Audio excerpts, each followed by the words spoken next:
एक बार आप कैनोपी और ये हाइट बताइए। अभी अंकित भैया की हाइट कम से कम 6 फीट है। मेरी हाइट 6 फीट है और अगर आप इसका ऊपर का पूरा आखिरी का हिस्सा देखें तो ये 12 मेरे जितना आदमी खड़ा हो जाएगा तो 12 फीट से लगभग पहुंच सकती है, बल्कि और दाने के कारण ही दब गई है, इसकी हाइट और बढ़ती है। और इसकी कैनोपी देखिए आप कितनी, ये देखिए और कितना फल भरा हुआ है इसमें, आप ये देखिए, ये सब देख सकते हैं, कितना स्वस्थ है। वंदे मातरम, वंदे गौ मातरम, वंदे वृक्षम। आज मैं आपको देसी बीज की ताकत बताने वाला हूँ। ऐसी अद्भुत शक्ति, एक ऐसा चमत्कार देख के आप हैरान हो जाएंगे। तो ये देखिए, ये हमारा तुअर है, जबरदस्त प्रोडक्शन है। और अमरावती से हमारे कुशल कृषक भी आए हुए हैं और हमारे भ्राता श्री दीपक भैया भी हैं। दीपक जी बताइए।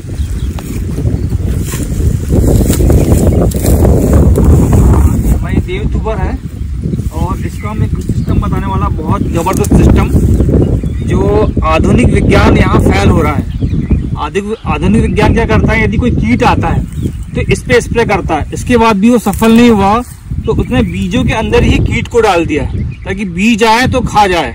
इसका उदाहरण है बीटी कॉटन, जो हमारे यहाँ बैन कर दिया गया, और बीटी कपास ही बैन कर दिया। क्यों कर दिया? क्योंकि अंदर तो बीज थे, इसलिए सरकार ने उसको बैन कर दिया। लेकिन हमारी देसी ताकत जो है, आपको दिखाना चाहेंगे, आइए आपको दिखाते हैं पास से। ये तुअर है और देखिए इल्ली इसे खाने की कोशिश कर रही है, लेकिन अभी अंदर नहीं गई है, देख रहे हैं आप इसको। दूसरा सिस्टम आपको ये बताएंगे, इसकी जो फलियां हैं, हम एक फलियां तोड़ रहे हैं, इसके भी देखिए 1 2 3 4 5 6 दानों के ना, तो ये देखिए, है ना, आप देख रहे हैं मैंने तोड़ा है इसको, और इसमें 1 2 4 दाने सुरक्षित हैं, बाकी 2 दाने खाली है, पूरे दाने नहीं खाए हैं। तो इसका सिस्टम, इंटरलॉकिंग सिस्टम इतना जबरदस्त है कि इसमें पूरे दाने नहीं खा पाई, और उसकी जो अवधि है समाप्त हो गई वहीं पे, अपनी मतलब जीवन लीला सही समाप्त कर दी उसने। तो इतनी जबरदस्त ताकत हमारे देसी बीज में है। देखिए, मैं इसको आपको आसानी से समझाना चाहूंगा। देखिए, ये हमारा दाना है और ये है इंटरलॉकिंग। दोनों दानों के बीच में जैसे ये लॉक लगा है, तो इसको हम इंटरलॉकिंग कहते हैं। अब वो दाना दीजिए ना, तो अब ये देखिए, इसका इंटरलॉकिंग इतना तेज था कि इसमें 2 में कीट लगा, लेकिन वो बाकी में नहीं फैल पाया। नहीं तो क्या होता है कि जब अगर एक जगह इल्ली आ जाए तो पूरे दाने को खराब कर देती है। लेकिन ये जो इंटरलॉकिंग है, जैसे ये दिख रही है, एक दूसरे दाने को ऐसे बांध के रखिए, तो इसमें अगर इल्ली आ जाए तो ये इल्ली इसको खा लेगी, लेकिन इन तक नहीं पहुंच पाएगी, क्योंकि इनकी इंटरलॉकिंग इतनी तेज है। और इसमें गोबर, गौमूत्र और हमारे मिट्टी का स्प्रे के कारण ये वैसे भी बहुत ज्यादा मजबूत बीज है। देखिए, फिर से यहाँ सामने से भैया ने तोड़े हैं। इसमें देखिए, एक में इल्ली लग गई थी, एक दाना हमारा खराब हो गया था, लेकिन ये 2 दाने एकदम हमारे सही हैं। ये देखिए आप, सही है बिल्कुल। ये देखिए, और ये दाने तुअर के कितने बोल्ड है, कितने बड़े हैं। तो ये है हमारी देसी तुअर की ताकत, कि देसी बीज में इतनी ताकत होती है कि इंटरलॉकिंग एक दूसरे को इतनी ताकत से बांध के रखती है कि अगर कोई रोग लग भी जाए तो इनकी प्रतिरोध क्षमता अद्भुत रहती है, चमत्कारिक रहती है। हमारे जो कृषक आए हैं वहां से आप क्या बोलना चाहेंगे ये देख के? आपने कभी ऐसा देखे? नहीं, ये जो तुअर है, इन्होंने कृपामृत, जीवामृत और मिट्टी के स्प्रे से इसकी उपज की है। और जो अपनी जनरल वैरायटी आती है, उससे ये देसी बीज के तुअर में जो उसका जो निरोगीपन है, उसका जो रोग प्रतिकारक क्षमता, जो क्षमता है, वो बहुत ज्यादा है। और इसकी फुटाव भी ज्यादा है और हाइट भी ज्यादा है। एक बार आप कैनोपी और ये हाइट बताइए। अभी अंकित भैया की हाइट कम से कम 6 फीट है। मेरी हाइट 6 फीट है और अगर आप इसका ऊपर का पूरा आखिरी का हिस्सा देखें तो ये 12 मेरे जितना आदमी खड़ा हो जाएगा, 12 फीट से लगभग पहुंच सकती है, बल्कि और दाने के कारण ही दब गई है, इसकी हाइट और बढ़ती है। और इसकी कैनोपी देखिए आप कितनी, ये देखिए और कितना फल भरा हुआ है इसमें, आप ये देखिए, ये सब देख सकते हैं, कितना स्वस्थ है। सांगली के हमारे एक मित्र है, उनने हल्दी में इंटरक्रॉपिंग करके ये लिया है तुअर, तो उनकी जो तुअर की हाइट है वो कम से कम 14 फीट के लगभग गई है, और तो काफी अच्छा प्रोडक्शन। देसी बीज की कितनी बड़ी ताकत है प्रोडक्शन के साथ। जो मैंने आज आपको रोग प्रतिरोधी इंटरलॉकिंग जो दीपक भैया ने बताया कि बीटी बीज को भी ये बीट कर देता है। इसमें नेचुरल तरीके से इल्लियों से लड़ने की शक्ति, अगर इल्ली लग भी जाए तो इल्ली एक जगह फंस के रह जाएगी। अगर इल्ली इसमें लग गई तो ये 1 दाने खा पाएगी, लेकिन आपके 3 दाने एकदम नेचुरल रेजिस्टेंस है, बच जाएंगे। ये इतनी एक दूसरे को ऐसे लॉक लगती है, जैसे मान के चलिए कि ये लॉकिंग है, ये ऐसी लाइन दिख रही है, यहाँ पे इल्ली लग गई, लेकिन इल्ली वहीं फंस जाएगी जेल के जैसे इसमें इल्ली लग गई तो ये ऐसे करके ये इंटरलॉक पे फंस जाएगी, दूसरे बीज में नहीं जा पाएगी। तो ये अपने आप में इतना चमत्कारिक है। और देसी बीज की मैं ये ताकत आपको बताना चाहता था। जो अभी हमारे मंथन में निकली है। एक बार वैरायटी के बारे में बताइए, एक साल लगने के बाद जो आपका कैलकुलेशन है कि एक पेड़ को 1 किलो का। देखिए ये हमारी क्या कहते हैं देसी पेड़ है जिसको देव तुअर कहा जाता है हमारे गांव के एरिया में। पहले के उसमें क्या होता था कि हर घर के पीछे बाड़ा होता था जहाँ ये 2 पौधे लगते थे और साल भर आदमी खाता था। पहले ये मार्केट से खरीदने की व्यवस्थाएं नहीं थी। किसान सब्जी, फल, फ्रूट, दाल अपनी हर व्यवस्था अपने खेत या बाड़े में कर लेता था। किसान का घर छोटा सा जरूर होता था लेकिन उसका बाड़ा बहुत बड़ा होता था जिसको हम बाड़ा या बगीचा कहते थे, और फिर उसका खेत होता था। तो वहां से हमने इसको लाए, लगभग 8 से 9 साल तक इसमें हमने चयनित प्रणाली से किए। इसकी हाइट भी लगभग 14 फीट 12 से 14 फीट तक चली जाती है। इसका प्रोडक्शन भी बढ़ता है। 5 साल तक ये फसल देती है, मतलब कि अगर आपने इसकी फल्ली तोड़े और फिर फूल हो जाएगा, मतलब साल में 2 बार फसल देगी और बहुत कम पानी में बहुत अच्छी पैदावार मिलती है। एक पौधे से हमने 1 किलो कम से कम और 5 किलो ज्यादा से ज्यादा इसका प्रोडक्शन हमने ले चुके हैं, क्योंकि देसी बीज अपने आप में ताकतवर है। और अगर हम अच्छा देसी बीज, जैसे इस पौधे में सबसे अच्छा फल्ली ये लग रही है, इस फल्ली को तोड़ के अगर हम बीज के लिए रख लेंगे तो कहते हैं ना कि जब ये सूखेगा तो ये इस पौधे का बच्चा होगा, मतलब बुढ़ापा है इस पौधे को और ये दाने जो है इसके बच्चे हैं। तो इस प्रकार इसके बच्चे अगर हम अच्छे मजबूत तोड़ेंगे और अगली बार लगाएंगे तो इसका बच्चा जो अगला बीज से जब पौधा बनेगा तो वो और ताकतवर और मजबूत होगा। और हमारे वृक्षायुर्वेद में भी इसका वर्णन है कि 7 साल तक अगर हम चयनित प्रणाली से कोई बीज को लेके उसका संवर्धन करें, अच्छे बीज को तोड़ के लगाएं। एक कहावत भी है, जैसा बोओगे वैसा काटोगे, तो बहुत अच्छा प्रोटेक्शन मिलेगा। और खर्चा हमारा नहीं, एक बार उग गया तो ये छोटा मोटा कचरा भी इसको परेशान नहीं करेगा। 5 साल तक आपको बहुत कम खर्चे में प्रोटेक्शन देना है। 5 साल में बस आपको कीटों के प्रकोप में भी इसमें प्राकृतिक तौर पे रोग प्रतिरोध क्षमता बहुत ज्यादा, जैसे हमने आपको बताया। लेकिन उसके अलावा इसमें हमको सिर्फ मिट्टी का स्प्रे, जो एक लेबर 10 टंकी बना सकता है, 50 एकड़ में भी सिर्फ 300 रुपए में ये स्प्रे बना सकते हो। और हमारी गौ माता का जो गौमूत्र इकट्ठा होता है, हम अगर गौमूत्र को अगर इकट्ठा करके उसका स्प्रे करें 5 लीटर 200 लीटर का टंकी में, तो हमारे गौमूत्र में कीट नियंत्रण की जबरदस्त शक्ति होती है।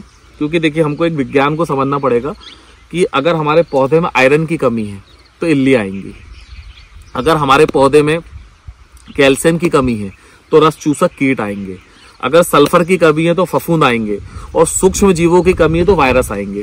तो हमारे गोबर गौमूत्र में सूक्ष्म जीव बहुत अधिक मात्रा में, हमारे गोबर गौमूत्र में कैल्शियम की मात्रा बहुत अधिक है। इसके अलावा गौमूत्र में सल्फर की मात्रा बहुत अधिक है, तो रस चूसक कीट नहीं आएंगे। और हमारे गोबर और गौमूत्र में आयरन की मात्रा भी बहुत अच्छी है।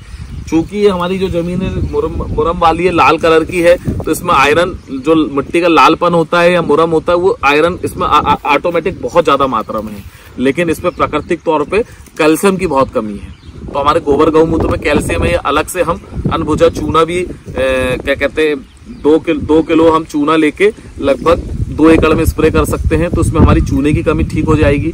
इसके अलावा गौमूत्र से इसमें रस चूसक कीट और फफूंद नहीं आएंगे और गोबर से वायरस भी नहीं आएगा।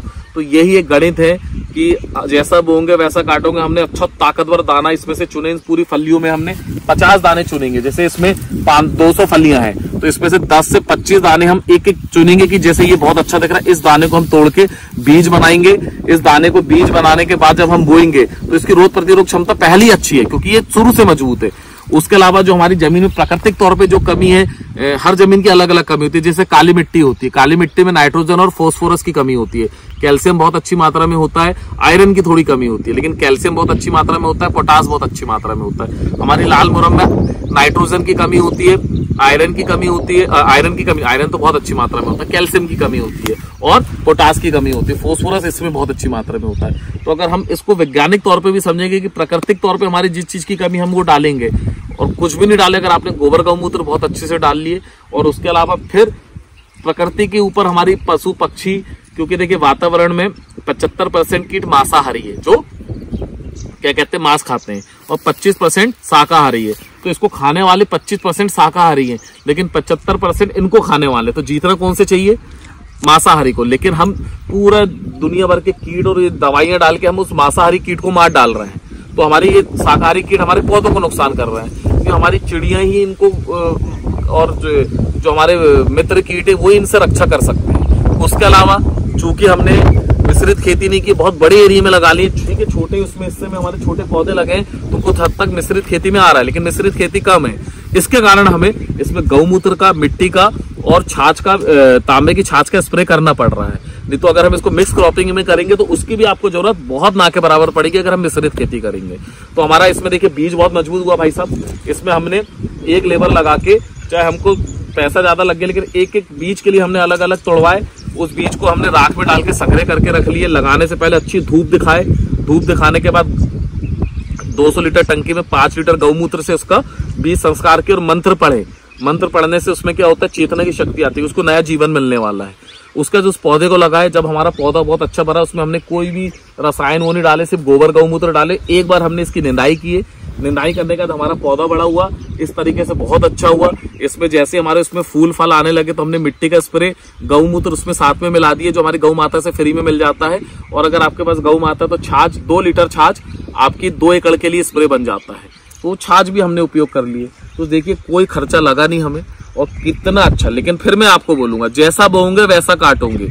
देसी बीज आपको चयनित प्रणाली से बहुत अच्छे से रखना है।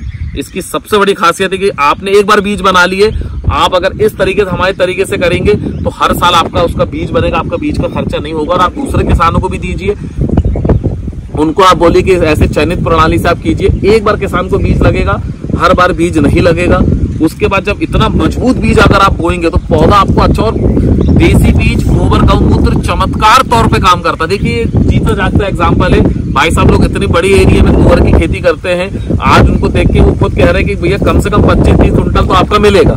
कम पानी एरिया है। इसके बाद अगर और तरीके से मेहनत करेंगे तो बहुत बड़ा प्रोडक्शन भी इसमें बड़ी चीज है, क्योंकि देसी बीज अपने आप में ताकतवर है। और जैसे जैसे हम उस देसी बीज को उपयोग करेंगे तो उसकी मात्रा और उसकी शक्ति बढ़ती जाएगी। क्योंकि देखिए ये जो देसी बीज, ये आज का बीज नहीं है, ये हमारे दादा के दादा के दादा लोग बोते थे। तो इस देसी बीज ने कितने साल, अगर ये मान के चलिए 200 साल पुराना भी बीज है, बल्कि इससे ज्यादा है, हम मान के चले 200 साल पुराना है, तो 200 साल तक इसने पानी, आंधी, तूफान, सूखा, कीट, झुलसा, क्या क्या प्रकोप सहन नहीं किया। और अगले बार उस जो मजबूत बीज पैदा हुआ उसको अगर हमने चयनित प्रणाली से कर लिए तो उसके परदादा, आदा दादा और उसकी पुरानी पीढ़ियों ने ये सब सहन किए, कीटों को सहन किए, धूप को सहन किए, पानी को सहन किए, आंधी को सहन किए। तो वो शक्ति इनमें आ गई है। क्योंकि जैसे आप और हम, हमारे मम्मी पापा लंबे चौड़े तो हम लंबे चौड़े होंगे, हमारे मम्मी पापा को बीपी शुगर नहीं तो हमको नहीं होगा। ये अनुवांशिक हमें मिलता है। तो ये गणित है, इसको हमको समझना पड़ेगा कि इस देसी बीज ने कितना कुछ सहन किया। अब जैसे आप महाराष्ट्र इसको ले जाएंगे, पहली बार आप लगाएंगे तो अगली बार उसके वहां वातावरण के लिए इसमें और ज्यादा शक्ति पैदा हो जाएगी। सर फिर कितने अंतराल पे इसको लगा सकते हैं हम? अंतराल पे कितने लगा सकते हैं? दूरी साइड देखिए, इसमें दूरी में हम लोगों ने बहुत ज्यादा प्रोडक्शन किए हैं। तो हमने 4x4 को बहुत आइडियल साइज रखे जिग बाय जिग जैक में। लेकिन चूंकि और ज्यादा इसमें फुटाव हो रहा है तो अब हमारा कहना है कि 5x5 में लगाए, जिग जैक में लगाए। मतलब ये 2 लाइन 5x5 में लगाए, इधर भी दूर से 5 में लगाए, लेकिन इन बीच की जो दूरी है इसके भी दूरी में ऐसा लगाए। तो ऐसे 5x5 में लगाने से इसको दूरी 10x10 की मिलेगी, क्योंकि दोनों के बीच के गैप में। तो 5x5 मुझे लगता है सबसे ज्यादा, जिसमें 2500 करीब पौधे आएंगे। हमने 4x4 में लगाए, लेकिन अभी पौधे एक दूसरे से टकराने लगे हैं। तो इसलिए अब हमको भी लग रहा है कि इसका प्रोडक्शन और ज्यादा हो सकता है। जैसे हमने जो 5 किलो प्रोडक्शन लिए थे उसमें वो पौधा अलग ही लगा हुआ था, इसलिए उसमें इतना ज्यादा धूप, रोशनी, हर चीज आ रही थी। तो 5x5 जिग जैक क्यों दीपक भैया, वो ज्यादा अच्छा है। और अगर आपको बीच में मिश्रित, क्योंकि बीच में ये इतना फैलता है कि बीच में कुछ ले नहीं पाएंगे, और बीच में आपको लेना है तो आप 10x10 में लगाइए, इसकी दूरी आप 2x2 कर दीजिए। तो बीच में आप कोई दूसरी फसल भी ले सकते हैं, बहुत अच्छा बायोडाइवर्सिटी भी मेंटेन कर सकते हैं। नहीं तो जिस तरीके से हमारी जमीन में आप देख रहे हैं कि बहुत सारा कचरा हुआ है, जिसको हम प्राकृतिक तौर पे अच्छा दान कहते हैं, ये भी एक मिश्रित खेती में आ रहा है। क्योंकि इसमें सतावर के पौधे लगे, अश्वगंधा के पौधे लगे हैं, हमारे घास के लगे, झिंझुआ के लगे, तो ये भी इसमें एक बायोडाइवर्सिटी मेंटेन कर रहा है। तो खेती में खरपतवार नाशक भी मत डालिए, यूरिया डीपी भी मत डालिए, इस बीज को ले जाइए और गौधारित खेती कीजिए। पूरा गाइडेंस दीपक भी हम देंगे आपको कि कृषि पंचांग के आसे आपको कब स्प्रे करना है, कब क्या करना है, इसकी एक पूरी लिस्ट है। सिर्फ आपको उसको फॉलो करना है और बहुत अच्छा हम प्रॉफिट कमा सकते हैं, बहुत अच्छा कर सकते हो। आप लोगों को बहुत हृदय से धन्यवाद कि आप इतनी दूर से आए, और अगली बार आपको और अच्छे से हम बताएंगे कि इसमें हम और अच्छा क्या कर सकते हैं। धन्यवाद। जय।